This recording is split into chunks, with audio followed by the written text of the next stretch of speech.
Thanks for tuning in, you guys. I'm here with Lydia, and you're listening to another episode of Call Kevin. It's the Call Kevin podcast. It's the podcast of your dreams. It's the Call Kevin podcast. Don't ask him things. Podcast Kevin with Call Kevin. Here's Kevin and Lydia. Welcome back to another episode of Call Kevin. I'm here with my co-host Lydia. Hey, how is everybody Hello, doing? Lydia. Hello, Kevin. Thanks for joining me yet again Thank you. on Thank the you. show where you co-host with me. Right. I would never be anywhere else but right here. You live here now. I do. Actually, you can send my Christmas present Here. Okay, great. to this chair. There is no Christmas present. Oh. Before we dive into our questions, I have some show announcements to tell you. My last shows of the year are coming up in Albany, New York, Syracuse, New York. My final show of the year is in Michigan City, Indiana. And then in spring of 2023, I've got a few shows in the UK, London, Cambridge, Brighton, Oxford, and Salford. Those are on sale now. I'm so excited to see you in the UK. Yeah, I'm so excited for you to go to the UK. Yes, what an adventure life is. As always. Yes. Now, Kevin, you said you didn't get me a present. Yes. But you actually, you did appear at my home recently, and you did bring me a present. Oh, right. You did. So I was gifted a bottle of the Shamala Hamala perfume, which I helped in some ways. We had a sniffing one night of the different We had a sniffing. fragrances. We did have sniffing, and we sniffed out one that we liked the best. And I know that, they're all sold out and probably going out in the world already. Yeah. But I was very appreciative that you actually allowed me to have a bottle of Yeah. it. Lydia got the first bottle of Shamala Hamala. I did. I'm excited for those of you who ordered it to get it. What a weird thing to go along with me. Thanks, guys, who bought a bottle of my fragrance. I think it smells pretty good. Yeah, I do too. Yeah. I do too. I actually really do like it. Yeah. So, I worked with a perfumer in Phoenix. His name is Ethan. His company's called Moi Fragrances, and he worked so hard on putting that together. The bottle and the box are super cute. I'm excited for it to go out in the world. And if you didn't get it before it sold out, we're definitely going to do more of that next year. Won't be in time for this Christmas, but early next year or sometime maybe later in the year, we'll have more bottles of that available. right. Before we dive in, you guys can always call the Call Kevin hotline, 323-364-0881. 323-364-0881. Leave a question or a comment. We'll use it on a future episode of Call Kevin. Yeah, great. And, no subjects off topic. Yeah, whatever you want We're- to talk about. Yeah, absolutely. If you're not in the States, you can use that same number on WhatsApp. You can record a voice note and send it to that same number for free. Yeah, and just make sure that you leave a voice note and don't actually call the number on WhatsApp because Yeah. it startles Kevin It when his does. phone rings. I don't like it. Why don't we dive into our calls today? Okay. Let's take some calls. Hello, Kevin. My name is Simone, and I live in Northern California. I'm such a huge follower of yours since last year when I found your amazing cupcake television channel on TikTok, and the brilliance of your art just drew me right in. It truly was one of the few things during the pandemic that genuinely gave me real joy, and I mean that. I instantly felt such a connection to you, and I believe it's because I found out recently I'm just a year older than you, and it makes us both Gen X, and now I couldn't love you more. So my question is, why do you think Gen X is so left out of everyday life? You hear about Gen Z and millennials and boomers on the news online, but rarely us, and we helped so many of the things like internet and smartphones and all the amazing things into existence, but no one ever shows us any love. Why do you think that is? Thank you so much for everything you do, and I wish you the best. And I love you. Bye. Is that true? Do you feel that way? Well, I feel like as someone in Gen X, we don't want anyone to talk about us. We're glad that no one is looking. It is kind of a funny phenomenon I have noticed on TikTok and Instagram. If people are talking about generational things, it's very focused on, millennials got that weird rap for a minute about avocado toast. Do you remember that? Like complaining that millennials were wasting their money on avocado toast. or Gen Z and boomers. And yeah, it seems like Generation X is often left out of that conversation. If there is a thing to it, it probably is because, we're the latchkey kid generation. I remember being at home by myself a lot, at an age where you probably wouldn't be today, and coming home after school. I loved to watch, there was an hour of back-to-back cartoons, G.I. Joe and Dungeons and Dragons. I watched G.I. Joe and Dungeons and Dragons, and that was kind of my alone time after school. I don't know where my sister was. I was going to say, I don't know. where's your sister? I just remember being at home alone watching G.I. Joe. I don't know. If there is a sensibility about Generation X, I guess we are kind of like, generally speaking, like fly under the radar people in a way. So what? I mean, I know when you were born. I know how old you are, but what's the delineation of year-wise? Gen X? I Do you think know? Generation X is like, maybe like 1970 through 1985. Okay. I think. No, that's It's probably something about like right. that. Yeah. Yeah. So it was the boomers, right? And then Gen X. Yeah. And You were also sort of the last generation that grew up.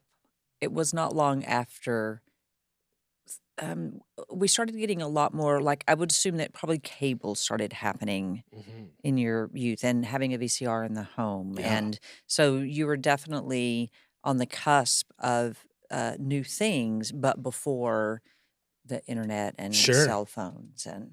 And my dad was a very gadget-centered person. So we were one of the first to get cable in my memory, but we had a camcorder, which was the early, now the camera is in your pocket on your phone, but you used to have this giant like shoulder thing. You'd put a tape in it, but we had one of those really young. So I had a camera in my hands filming stuff at school, making weird little movies. Filming things in your bedroom. Well,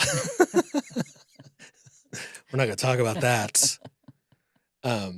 And you could get 2 VCRs. If you had 2 VCRs, you could make copies of VHS tapes, or you could even edit a movie. You had to get very clever. If you filmed a movie with your camcorder, you could get 2 VCRs and like edit a movie. Oh. In a way, it's hard to explain. It's so foreign. Do you have to sort of like start record and then start the playing and then Yes. stop it when you Yes. and then move it And then- forward? Yeah. For the next edit. Yeah. Oh, brilliant. Yeah. And I did all that. My dad, I think that stuff still exists. Next time I go home for Thanksgiving, I'm going to try and see if I can get my hands on that. Because I think somewhere in my parents' house are old tapes that I made when I was a teenager. I think. Oh, those would be golden. Yeah. You need copies I've got to of those find for that sure. stuff. Yeah, before the tape degrades. It probably already has. And then I'm going to have to find because I think the final camera we had was some weird format, like 8mm VHS tape or something.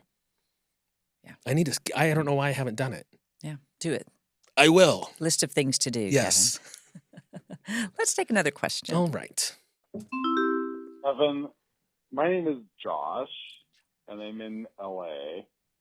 And so far, I've been here for like 6 months, and I hate it here. I lived in Chicago for 6 years before this, and I had a great community. I don't even want to go into all the reasons why I moved here. It was a complicated situation, but now I'm just like, fuck, I hate it here. What do I do now? Should I go back? What should I do? I don't know. But maybe you could help me. Please help me. I have a thought about this. Okay.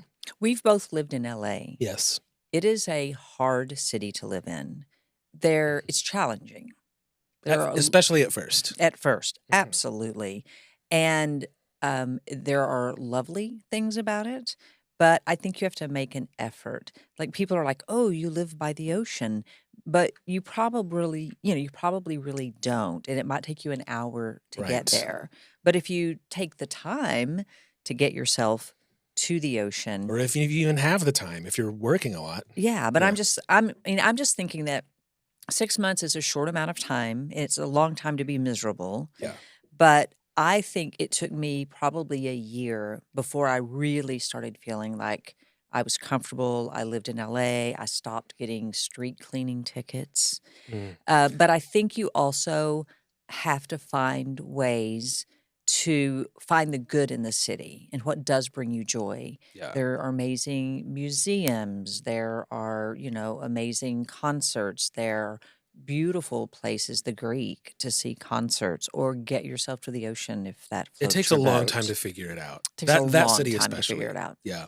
I was such a lost soul when I was younger. I moved so many times. I have the experience of like packing up my things and going to some other city to start over. I mean, I did it in New York, I did it in Chicago, Atlanta, Los Angeles, Nashville. Where else? I moved to Athens, Georgia once.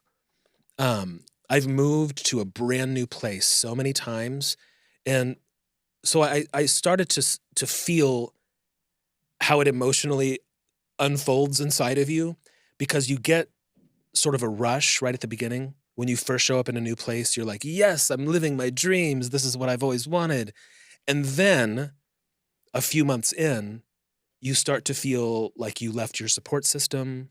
Nothing is familiar. Why did I move here? Yeah. Like the newness of it starts to wear off, and you enter a period that is difficult, which sounds like, I would think, 6 months in Los Angeles, for whatever. I mean, who knows what this person's scenario is. But if you start to feel like, wow, it's kind of hard to live here. I don't know where anything is. All my friends are back home. Why did I leave? Hmm. You can always pack up and move again. But I think if you have to give yourself, like, you have to embrace that that's part of the emotional journey of moving. If you want to stay, you'll get past it. You'll make new relationships. You'll find the places that you love, and you'll find a new way to be in your new home. Yeah. Or don't. Or don't, Oh, yeah. pack up and leave. And I spent some time, a couple of times in Chicago this year, and it's a fabulous city. I really did Mhm. fall in love with it, and it's a very different city than Los Oh, Angeles. sure. So I can certainly see how the transition could be difficult. And I don't know, maybe a trip back to Chicago might, just to kind of go to the places that you love and see the city you love. I don't know. That could go either way, I guess. But I would say if you can try to stick it out, see if you can make a year, you might feel differently. Yeah. It might take a couple years. It might. And of a city like that. I went to Chicago for 1 month. This is such a bizarre part of, I don't even know if I've ever told you about this bizarre little chunk of my life. This was shortly after high school. I was in a lot of conflict about being gay and my whole religious upbringing. And around that time, the now legendary Exodus Ministries, which was the early conversion therapy stuff, they were putting up books, and I had heard that they had meetings at this place in Chicago. And in Chicago was a Christian commune. Oh. I won't say it by name, but if you're in this circle at all, you know the one I'm talking about. There were like 500 people living in this. They bought a hotel in Chicago and revamped it, and 500 people communally lived in this building in Chicago. All people who were gay and No, were no. trying not to be gay? No. Oh, okay. No, like, but that wow, would be that quite a didn't- reality show. Wouldn't it? I would watch. 500 people trying to not be gay in downtown Chicago. No, they were like Christian people, Okay, like just like all right. living in, and I decided, because I was just like desperate and confused, I decided I was going to move to this Christian commune and become one of them. Because in their building, they had some kind of connection to Exodus Ministries. And I'd heard that some ex-gay people went there to recover from their gayness or whatever. So I went and I lived there for a month, and then left 30 days later because I was like, this is not for me. Well, I could tell a whole giant story about that experience, but isn't that a bizarre Yeah. story? that's very bizarre. Have I ever told you that before? No, Yeah, I did not know that. It That was is such crazy. a weird little blip. Sometimes I forget it happened. And did you take any time to explore or get to know the city, or was it just about No, did you they- work? they kind what'd you do? They kind of consume your life, and I don't want to. In some ways, they were super cool people, and they had a really different angle on life. But everyone if you lived there, they had a bunch of different businesses. And so you worked in one of their businesses. So they made income in a variety of ways, but no one drew a paycheck. All of the money went back into the community. So there was a cafeteria, there was food, you had like a room. Families who'd been there longer had maybe more than one room, and they would remodel them into like little apartments. But the new single guys went straight to the dish room. So I washed dishes Wow. for 500 people trying not to be gay in downtown Chicago. Did you wash the gay away? Yes. There was a special soap. Wow. No, that's crazy. I've never heard that story. Yeah. Let's take some calls. Hey, Kevin, it's Lee from Mass. I love your TikToks. I'm a lesbian. I'm 25. Your story really resonates with me. I was raised Catholic. I saw myself as a sort of self-appointed church golden girl. And many of my oldest friends from high school and from college remember that time in my life. I came out about a year ago, and some of those friends will say now that I'm openly and comfortably talking about women or about sex or my body or whatever, wow, I never thought I'd hear you say that, or the old you would never do that. And I think that's intended as a compliment in a way, but it sucks because I don't feel like there's an old me and a new me. I feel like it's always just been me, and now that I'm showing more of myself, people think I'm different. Do you have any experience with this, or has anybody ever said something like this to you, like after coming out or whatever? Thanks. Love you. I think this is unique to an LGBTQ experience, because if you're in like a circle of straight people, we largely live in a straight person's world. I mean, that's, how the majority of people live their lives. And you notice as a gay person or a lesbian person or whatever spectrum of that you're on, you start to notice this nuance of, if people are not used to hearing a gay perspective, it can start to sound like, whoa. Like, and or to like the extreme cliche version of that might be like, do you have to shove it down my throat? You hear that kind of phrase. Because people are just not used to hearing a not straight perspective, and you don't realize in life, like, people are, if you're talking about, I went on a vacation with my boyfriend and it was romantic, and, we, just talking about normal person stuff, you hear a gay person say, I went on a vacation with my boyfriend, Bob, and, and we sat on the beach and it was so romantic. If you're not used to hearing that, it can be like, oh my God, does everything have to be gay? You know what I mean? It's like it's irritating, honestly. But I wonder in this caller saying her friends are like, whoa, you would have never talked about that, like the old you, and she's just maybe starting to express things that she just didn't feel comfortable expressing in the past. It's not the old you. No, it's just you. Yeah. That's an interesting perspective. And also, to your point, if a straight person were talking about a certain subject, I don't think people would be so readily, so quick to say, oh, you would have never said that before. I think that's just an Sure. interesting thing. Yeah. It's like, I don't know. I find that interesting. Yeah, it's that gay straight perspective nuance, for sure. Mhm. If I'm being honest, sometimes, because I don't want to paint a picture that my past was just this like terrible nonstop trauma thing, because I just, the nature of this show or TikTok stories that I tell, it might be easy to think like, wow, it was like 20 years of terribleness. And I have lovely memories of my youth, and I have amazing memories of being in college and friend groups in college, alongside with some of the terrible stuff. Like the terrible stuff pops out in your memory.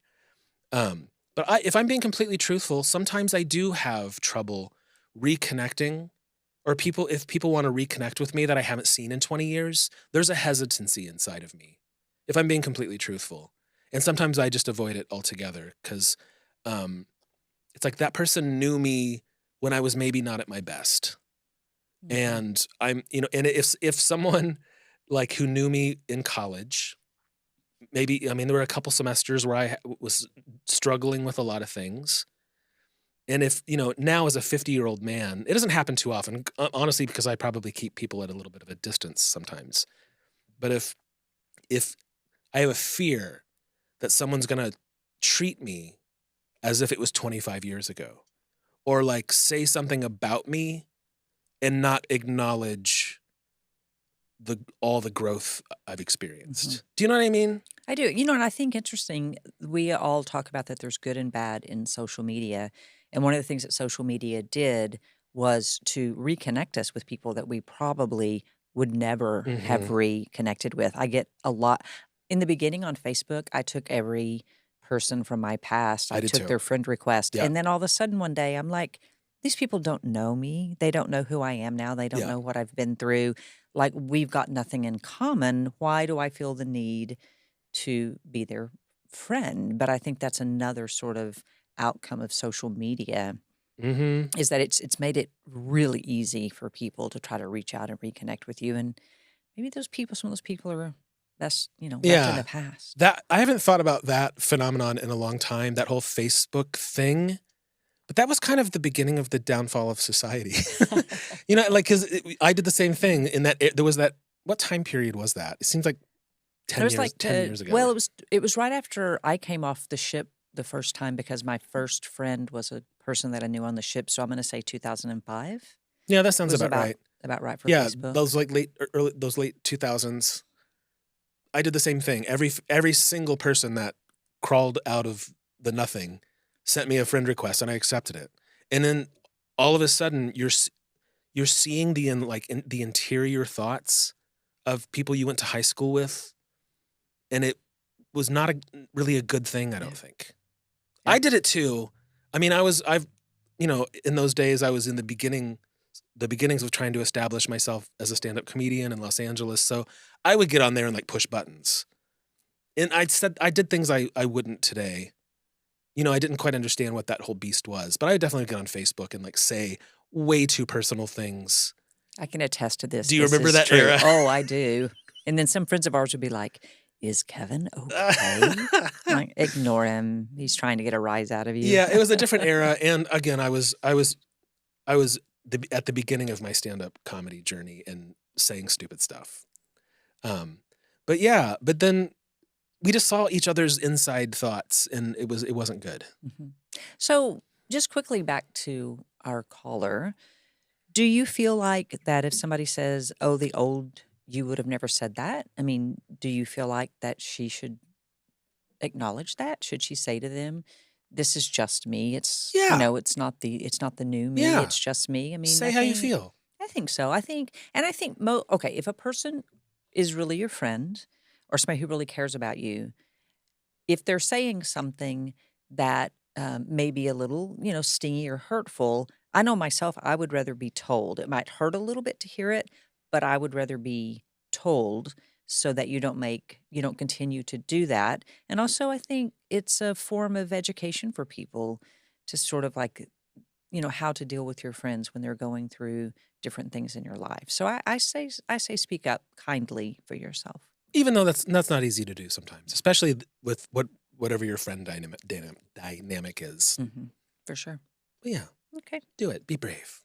Yes. Don't listen to me because I just keep everybody away from me. Hey, Kevin. Bob from Chicago here.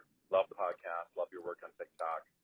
So I was wondering, what's a piece of art or culture that influenced you as a kid, and the same thing as where you're at now in life? And what are the similarities and differences? What do you think it tells you about yourself? I oftentimes think about that about me. And anyway, love your podcast. Keep it going. Take care. There's really only one thing from like my childhood, culture-wise, that I still watch today. And I still genuinely enjoy it today. And that is Pee-wee's Playhouse. I watched it when I was a kid, and I enjoy it just as much today. I go through phases where I watch Pee-wee's Playhouse. I've been kind of not on that kick for a minute, But there was a while there where every single night that was what I watched. It was Pee-wee's Playhouse. There's a Christmas special that So good. it's so good. It sounds on paper it sounds terrible because Little Richard is in it. There's what was the she was in a bunch of beach movies in the 60s. Annette. Oh, Annette Fabergé. That's so Yeah. close and not right all at the same time. So, it's Annette something, I think. She like a bunch of weird people are in it. So on paper it sounds like it would not have aged well, but it has. It's so entertaining. It's so weird. I love Pee-wee's Playhouse. And I would say that, well, definitely some a caller earlier mentioned my character Cupcake, which probably a lot of people don't even know what that is. I still do sometimes, I guess, a drag character named Cupcake Television. And the videos are still on Instagram and TikTok if you want to look it up. But that is heavily Pee-wee's Playhouse inspired. And I would say Cupcake and Pee-wee make their way into my stand-up in like some of the absurdity stuff or just like the pure silliness. I really love Pee-wee Herman. You do.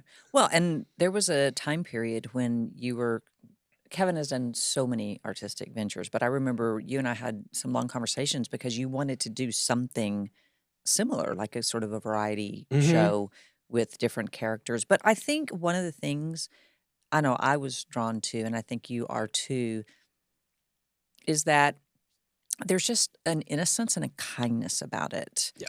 That it's fun to watch and it's not deep necessarily, but there's an innocence and a kindness to it that's Yeah. really nice. I love taking like childlike characters and using them to tell like I'm not saying Pee-wee does this. Toy Story does this. Like taking childlike characters and using it to tell like deeply human stories. I think it breaks through in a way that other ways of storytelling don't. Using like childlike things. Yeah, for sure. You know. I also remember being fascinated when Pee-wee's Playhouse came out that the theme song was written by Todd Rundgren. Yeah. And my brother was a huge Todd Rundgren fan. And that just seemed also so interesting that this sort of rock and roll dude wrote and sung the He didn't theme sing song. it. Oh, he didn't sing it. That's right. He did not sing it, but he wrote it, right? But you know who did? It gets even more interesting. I don't know who. Cyndi Lauper Oh is my the singer of that gosh. song. I did know that. Yep. Yeah. So clearly there were other artists out there that were supportive of Pee-wee. Yeah.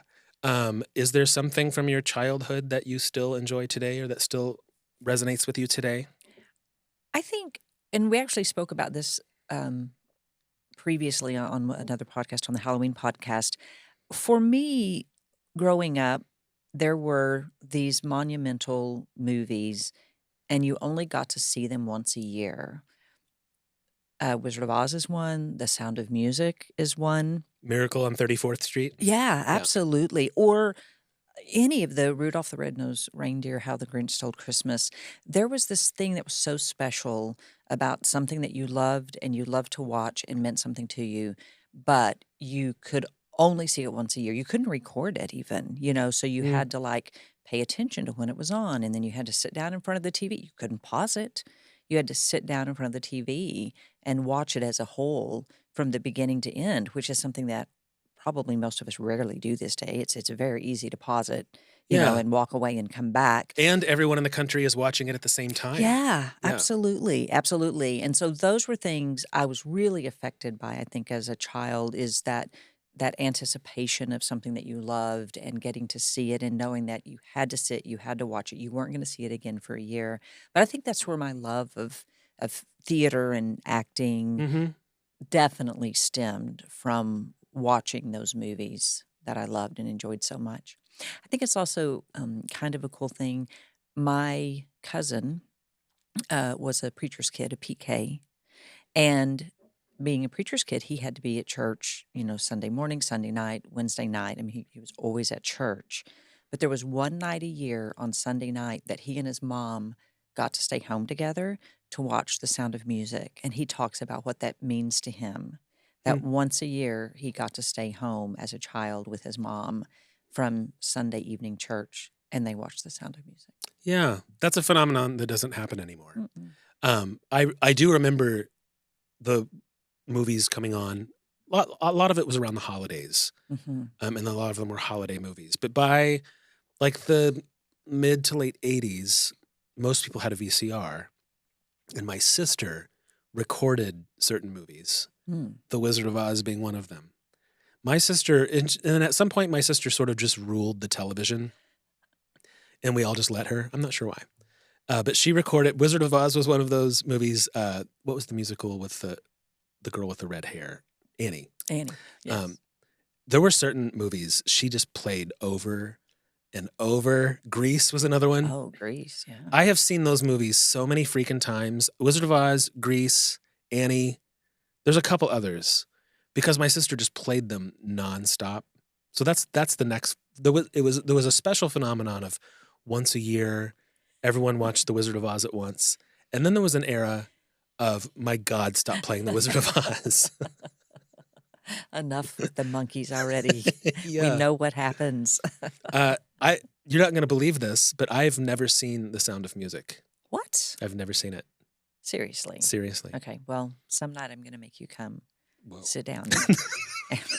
Mm. Not likely. I'm going to make you sit down and watch The Sound of Music.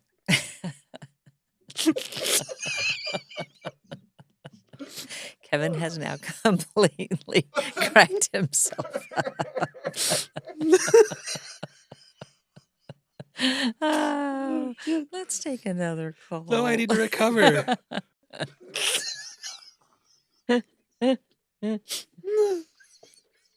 Oh God, now my eyes are watering. Just the way you said it was so terrible.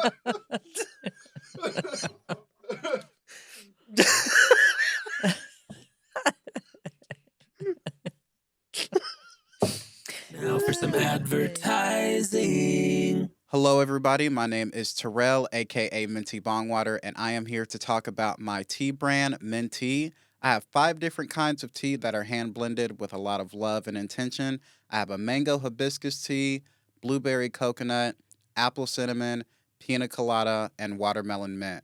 All of these teas can be purchased at mintybongwater.com/tea. Once again, that's mintybongwater.com/tea. All right, we're back. I've collected myself. I Wow. had to get up and go de-tear my face, my whole head. I think I'm fine now. You good? Are you okay? I'm good. Okay. Let's take some calls. Hello, Kevin. My name is Renee, and I have a quick question. So I'm a conservative, but I also am for LGBTQ rights and pro-choice. How do you feel about that? And do you believe that conservatives can be on your side? Because I feel like I'm an ally. Thanks. Talk to you later. Bye.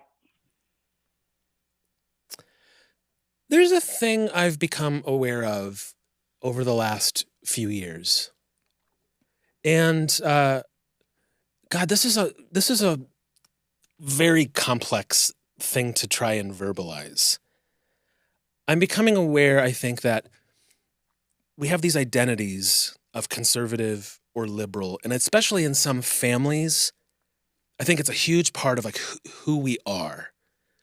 You know, my family is conservative. We've always been conservative. That's who we are. We're conservative people. You know, and so like this caller, I mean, it's hard to know what without actually speaking to a person. You know, as our culture unfolds and more people are becoming aware of other people's ideas, you know, everyone putting their thoughts on Facebook and we're sort of like confronting thoughts and ideas that we haven't before. It gets trickier. Like, you know, most conservative platforms are not super for LGBTQ people. You know, and at some point, I think you have to reconcile, if you say you're an ally, like an ally isn't just a positive feeling about those people, or maybe you have a friend at work who's this or that, and I love them, so I'm an ally. An ally isn't just a warm feeling. An ally is being willing to take active steps to protect the person that you have the warm feeling about. You know? Absolutely. And at some point you have to ask yourself, I'm going to vote for a person who might hurt those people. How do you unpack all that? Mhm. And also, the caller says that they're conservative, and we have now decided that being conservative or liberal is a political stance. But there's also, you can be just conservative in your life or liberal in your life. So I'm wondering if they're saying they're conservative. I think in Are that they context, politically conservative? I think so. I mean, I think that was part of the question. Yeah. You know. I would love to be able to talk to them and say, like, where do you draw the line? You're conservative. What are you conservative about? I don't know. Yeah, I mean, I think in another era, it was easier to be like that whole phrase of I'm socially liberal but financially conservative. I mean, you know, but it's not the 90s anymore, is it? You know, it's like we're in a different kind of place now. We're kind of deadlocked. I don't know what the answer is. Yeah, that's a rough question. It's tricky and complicated. It's tricky and complicated. I remember in the past times when we were led by a conservative or a Republican president, that didn't feel quite as rough as it does now. And he who shall not be named, our last president, sort of changed what that meant as well. And then therefore, I think people have to kind of rethink. I mean, who... Yeah. I just said it's tricky and what did I say? It's tricky and complicated. And actually, I don't feel that way at all. I don't think it's tricky and complicated. I think it's actually pretty straightforward. But I think it's difficult to talk to someone who might be like, we're conservative. That's who my people are. And that person hasn't fully turned the wheels on, okay, well, the way your people are is hurting those people over there. So rethink that. Yeah. Maybe that doesn't have to be who you are. Mm-hmm. Because when you were just talking about presidents of the past, I was thinking about George W. Bush 15 years ago. His whole platform was family values, traditional marriage. I mean, do you remember all that? Yeah. It's so long ago. It was all these code words that were anti-gay. That's what he meant.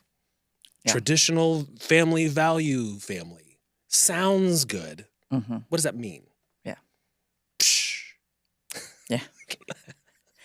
I think you have to sit down. You have to think about your life and what's important to you and who's important to you.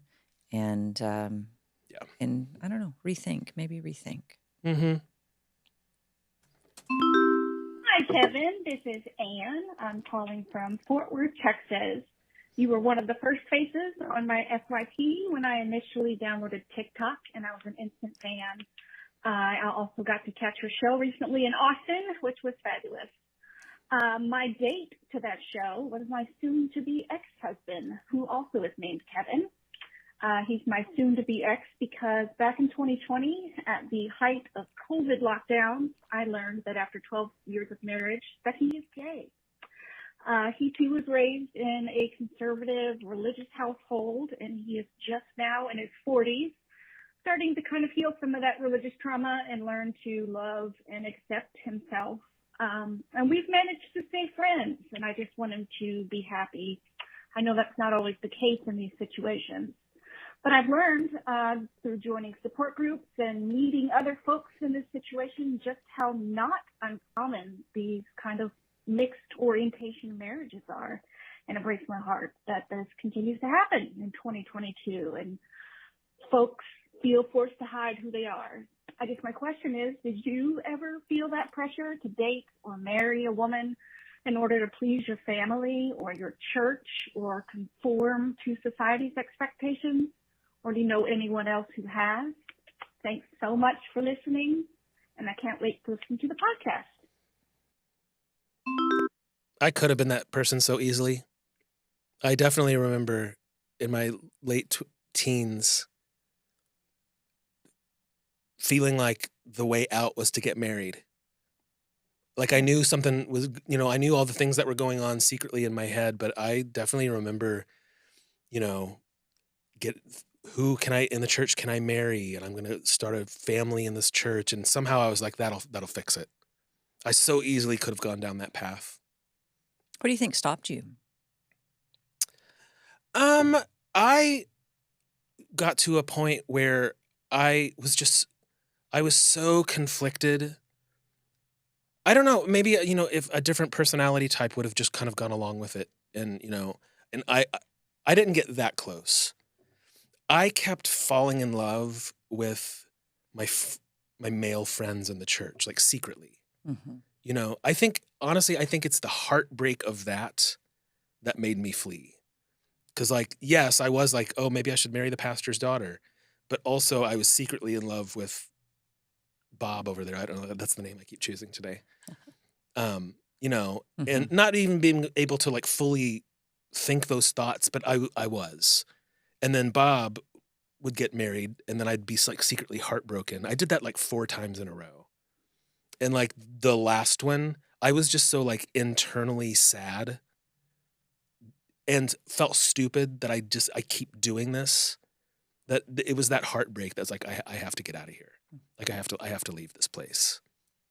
I'm kind of guessing, too, knowing your family a little bit, that there might not have been a lot of pressure from them to get married, where I think there are certain families where they probably sure. get a lot of pressure. I mean, men and women, but certainly I would assume there are families who probably pressure, like, it's that time, sons. You can get married and have yourself a wife. And I've never quite thought about that before, but you're probably right. Because my family didn't put that pressure on me. My family was not in that church. And it would have been a way different dynamic had my mom and dad been at the church watching all these Christian couples getting married. That would have been a different mindset for sure. I think so. I think it's interesting, too. This is probably a phenomenon that we're seeing now, because there are people, the time period in which it was much more difficult to be out, and therefore probably people were more prone to marrying. Gay people were probably prone to marrying somebody of the opposite sex. And now, these years later, have more of an ability to be open about who they are. Yeah. I'm guessing we'll see that maybe less and less, because there's not such a stigma Yeah. about being gay anymore. I hope so. I hope. I think that would be heartbreaking on so many levels. I mean, it must be difficult as a person who is gay to try to continually pretend not to be gay. I think this caller, my heart goes out to them. I mean, they loved this person. That's what I was going to say, is every time you hear this story, especially like I wanted to say, it's okay for the wife to feel sadness. I think every time I hear that story, like, the woman is always like, I need to be accepting and I need to be strong. And that's lovely. And I need to be understanding. And maybe in some ways it's a relief if, after being married to a closeted gay man for 20 years, you're like, finally this all makes sense. But it's also okay to grieve your loss. Absolutely. Like, that's a sad story. You don't need to be all strength. For sure. And there has to be a portion of it, too, that things can't feel quite right. And most of our go-to as a human being is like, oh, it's me. I'm doing something wrong. What's wrong with me? Yeah. And maybe the knowledge of realizing that it's not you, that is just, maybe you can take some solace or some sort of comfort in that, of like, I did the best I could. It wasn't me. Yes. And it's okay to cry about it, because you lost something big. Yeah, absolutely. Yeah. Absolutely. All righty. Well, I think that's it for questions for I this think it episode. is. All right. You guys, thanks for listening. You can always call the Call Kevin hotline, 323-364-0881. 323-364-0881. Leave us a question to be used on a future episode of Call Kevin. We would love that. We would love to hear from you. And if you're outside of the country and you want to use that same phone number on WhatsApp, leave us a voice note. If you're outside of the country, we'd love to hear from you. Yeah. And leave us a rating or a review on Apple Podcast or wherever you're listening. If there's a place to leave a review or a star. Yeah, a star, a heart, a big warm hug. Yeah, whatever it is, give it to us. Yeah, we would love to hear from you. And we would love to hear if you're enjoying the episodes. We'd love to hear if there's something that we're doing right, we would love to hear if there's something you think we could be doing a little differently. We are open to all comments. Yes. Thanks for tuning in, you guys. Have a great week. We'll see you next time. It's the call.